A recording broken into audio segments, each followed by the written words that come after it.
लोकांनी रस्त्यावरती उतरल्यानंतर तुम्हाला जाग येते। बदलापूर घटनेवरून हायकोर्टानं सरकारला फटकारलं।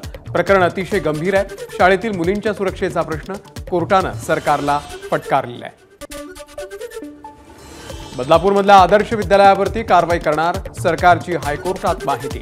घटना लपवल्याबद्दल शाळेवरती कारवाई करणार असल्याची माहिती।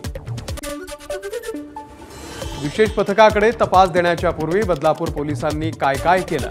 पीडित मुलांच्या पालकांचे जबाब नोंदवले का? कोर्टाचा पोलिसांना सवाल।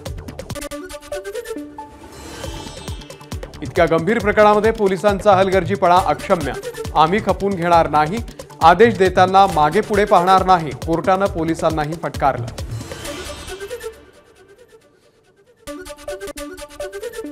बदलापूर प्रकरणामध्ये पुढील सुनावणी मंगळवारी होणार। गुन्ह्याची केस डायरी आणि एफआयआरची प्रत सादर करण्याचे कोर्टाचे निर्देश। एबीपी माझाच्या बातमीची मुंबई उच्च न्यायालयाकडून दखल। गेल्या 5 वर्षात राज्यभरातून 1 लाखांहून अधिक महिला गायब झाल्या। त्यावरून हायकोर्टाची राज्य सरकारला नोटीस। योग्य त्या उपाययोजना सुचवण्याचे कोर्टाचे राज्य सरकारला निर्देश।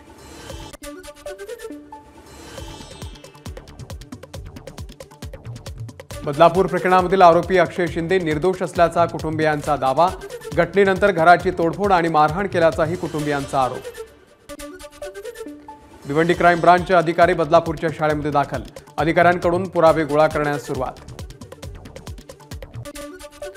बदलापूरच्या घटनेमध्ये राजकारण दिसत असेल तर मुख्यमंत्री सुद्धा विकृतच आहेत। उद्धव ठाकरे यांची टीका।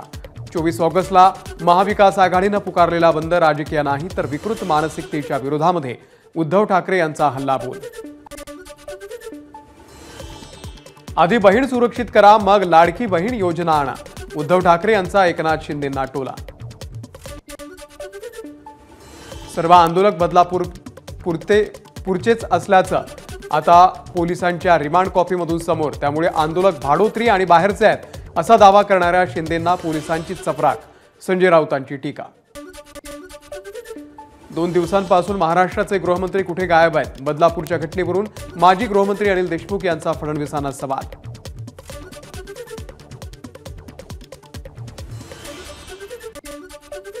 2 महिन्यात कोणाला फाशी दिली ते सांगा। आदित्य ठाकरे यांचा मुख्यमंत्र्यांना सवाल।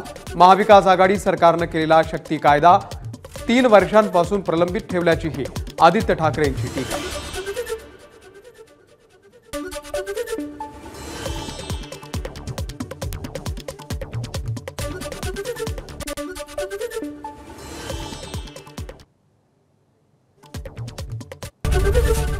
एबीपी माझा, उघडा डोळे बघा नीट।